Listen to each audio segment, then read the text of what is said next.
Assalamualaikum warahmatullahi wabarakatuh, Sobat Rini Channel Education. Semoga semakin hari semakin bersemangat untuk beredukasi. Kurikulum Prototype 2022 yang baru diluncurkan, tak ubahnya sebuah paradigma baru pembelajaran yang terlupakan. Apa itu? Apa iya? Apa mungkin?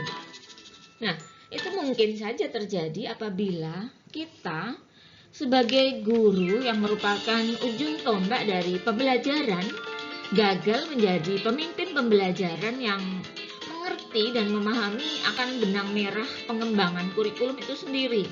Nah, saksikan videonya sampai selesai agar kita tahu apa itu kebiasaan-kebiasaan baru agar paradigma baru benar-benar berjalan dan menjadi kebiasaan untuk mengembangkan pembelajaran di Indonesia.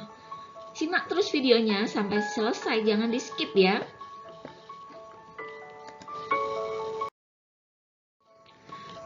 Sekumpulan fakta ketika kita membahas mengenai perubahan kurikulum adalah paradigma belajar mengajar menjadi hal yang sepertinya susah sekali untuk dibicarakan. Pengajar banyak yang menutup diri dari perkembangan ilmu pengetahuan. Tidak banyak sih, tidak semuanya, tapi ada segelintir pengajar yang seperti itu. Pembelajaran cenderung mengedepankan proses penyampaian atau transfer ilmu. Kemudian banyak guru juga yang tidak mudah membuka diri untuk ilmu dan pengetahuan yang baru. Mereka cenderung bertahan pada paradigma yang lama. Nah, itu fakta-fakta yang ada. Akan tetapi, zaman sudah berubah, Bapak dan Ibu. Dan kapan lagi? Nah, apabila kita tidak bisa mengajak orang lain, ya minimal mulailah dari diri kita sendiri. Ajak kita untuk bergerak mengembangkan pembelajaran yang bermakna, yang berpihak pada murid. Paradigma baru pembelajaran sudah seharusnya berpusat pada kesadaran kritis pelajar yang menekankan pada proses pemecahan masalah. Selanjutnya, peserta didik diharapkan dapat melahirkan sebuah gagasan melalui pembelajaran yang berpusat pada konstruktivisme. Sejumlah kebiasaan baik yang bisa kita kembangkan, kita jaga agar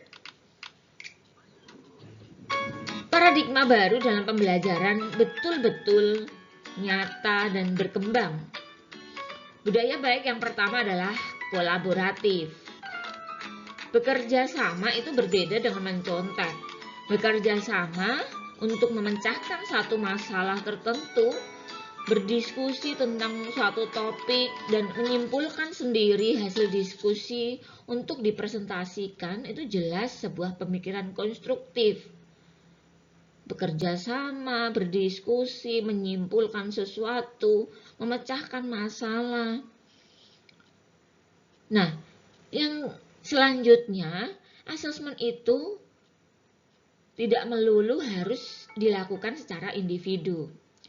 Kita sebagai guru bisa membuat rubrik penilaian yang dikembangkan untuk bisa diisi oleh guru itu sendiri ataupun teman sejawat, atau peer assessment, atau bahkan juga bisa self assessment. Jadi terlebih dahulu sebelum proses assessment, peserta didik kita persilakan untuk mengasesmen dirinya sendiri atau self assessment. Dengan begitu, peserta didik tahu persis kelemahannya dan berusaha untuk menyiapkan terlebih dahulu sebelum proses asesmen itu dilakukan.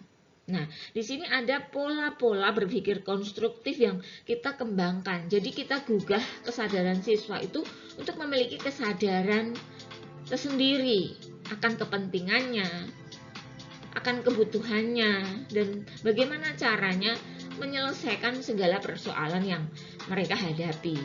Nah, intinya bekerja dalam tim merupakan mandat penting menghadapi masa depan. Masa depan tidak akan bisa kita capai sendirian, tetapi melainkan kita harus berkolaborasi. Nah, bersatu adalah sebuah awal, menjaga kebersamaan adalah kemajuan. Bekerja sama adalah sukses. Bersatu adalah sebuah awal, menjaga kebersamaan adalah kemajuan. Bekerja sama adalah sukses.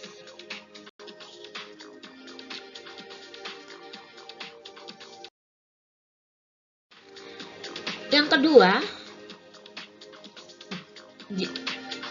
kebiasaan baik yang kedua adalah inquiry based learning.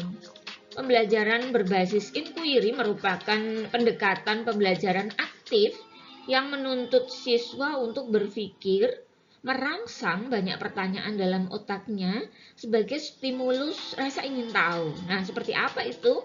Kita ikuti lanjutannya. Nah, dalam komponen umum acuan pendekatan dalam inquiry based learning, yang pertama adalah guru menyediakan ruang diskusi dengan topik tertentu dan meminta anak untuk melakukan observasi guna mendapatkan pengetahuan atau pondasi. Kemudian selanjutnya, guru membuat daftar pertanyaan yang terkait topik yang menjurus ke permasalahan yang lebih spesifik. Hal ini penting untuk merumuskan sebuah pembahasan ya yang lebih terarah sehingga tidak terlalu jauh pokok pembahasannya. Kemudian selanjutnya siswa berinisiatif untuk menemukan masalah atau jawaban terhadap suatu masalah, membuat kesimpulan melalui proses diskusi. Jawaban yang berbeda-beda yang muncul dalam proses diskusi itu akan memunculkan banyak ide dan gagasan. Nah, inilah proses konstruktivisme berpikir dimulai.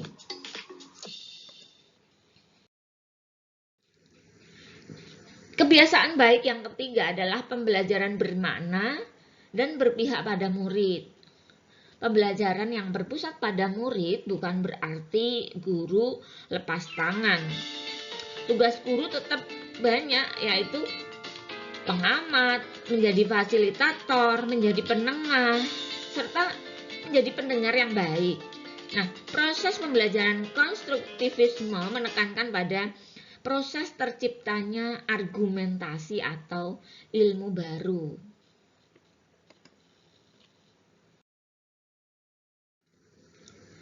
Nah, dan melalui pola konstruktivisme tadi, ya diharapkan siswa memiliki keterampilan yang jelas penting sekali untuk menunjang kehidupannya di masa yang akan datang. Sebuah skill yang ke depan akan sangat berguna bagi jenjang karir mereka. Yang pertama adalah kritis, yang kedua adalah kreatif, yang ketiga adalah pemecahan masalah, yang keempat bekerja sama, yang kelima adalah skill berkomunikasi. Kesimpulannya, dengan menjaga kebiasaan baik ini untuk mendukung kemajuan pendidikan Indonesia. Jadi kalau bukan kita, maka siapa lagi yang akan menjaganya dan memulainya?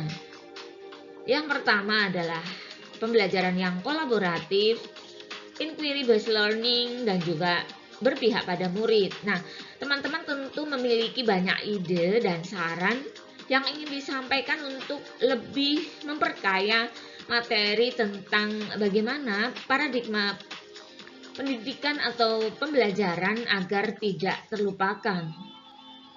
Nah, teman-teman bisa memberikan komen di video ini ya. Berikan pendapat, usulan agar video-video ke depan lebih baik lagi. Juga terkait dengan tema ini. Nah, bagaimana? Seru bukan? Jadi semakin lama, semakin belajar, itu kita semakin menjadi tertarik dan tertantang.